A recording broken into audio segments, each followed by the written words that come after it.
কুমড়োর ছেচকি বানানোর জন্য প্রথমে এখানে কড়াইতে বেশ কিছুটা সর্ষের তেল দেব আর তেলটাকে খুব ভালো করে গরম করে নেব।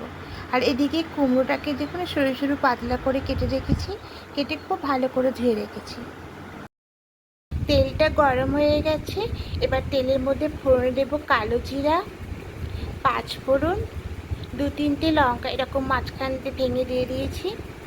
একটু নাড়াচাড়া করে ফোড়নটাকে ভেজে নেব। তার ফোড়নটা নাড়াচাড়া করে ভেজে নিয়েছি। এবার এখানে কেটে রাখা কুমড়োটা দিয়ে দেবো। হালকা নাড়াচাড়া করে নিয়ে এর মধ্যে সামান্য একটু হলুদ গুঁড়ো দেবো আর পরিমাণ মতো লবণ দেবো। দিয়ে একটু নাড়াচাড়া করে নিয়ে এবার ঢাকা দিয়ে আঁচটা কমিয়ে কিছুক্ষণ রেখে দেব।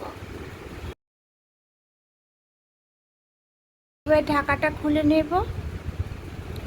কুমড়োগুলো সিদ্ধ হয়ে গেছে, এবার একটু খুন্তিতে ঘেটে ঘেটে দেব।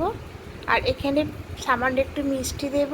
আমি মিষ্টির জন্য এখানে গুড়ের বাতাসার গুঁড়ো দিচ্ছি, আপনারা চিনিটা অ্যাড করতে পারেন। দিয়ে সব কিছু মিশিয়ে একটু নাড়াচাড়া করে ঘেটে দেব। এই সময় আঁচটাকে বাড়িয়ে দেব। তো এইভাবে করে নাড়াচাড়া করে কুমড়োগুলোকে একটু ঘেটে দেব। কুমড়োর ছিটকিটা একদম রেডি হয়ে গেছে। কুমড়োগুলোকে ঠিক এভাবে করে ঘেটে দিয়েছি।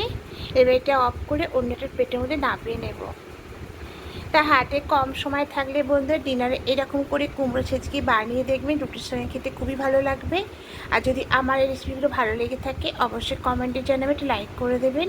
যারা নতুন বন্ধুরা দেখছেন এখনও পর্যন্ত সাবস্ক্রাইব করেননি তাদের কাছে অনুরোধ রইল সাবস্ক্রাইব করে পাশে থাকার জন্য। আমি আপনাদের পাশে থাকবো, আবার কোনো রেসিপি নিয়ে চলে আসবো। আপনারা ভালো থাকবেন, সুস্থ থাকবেন। আজকের মতো টাটা।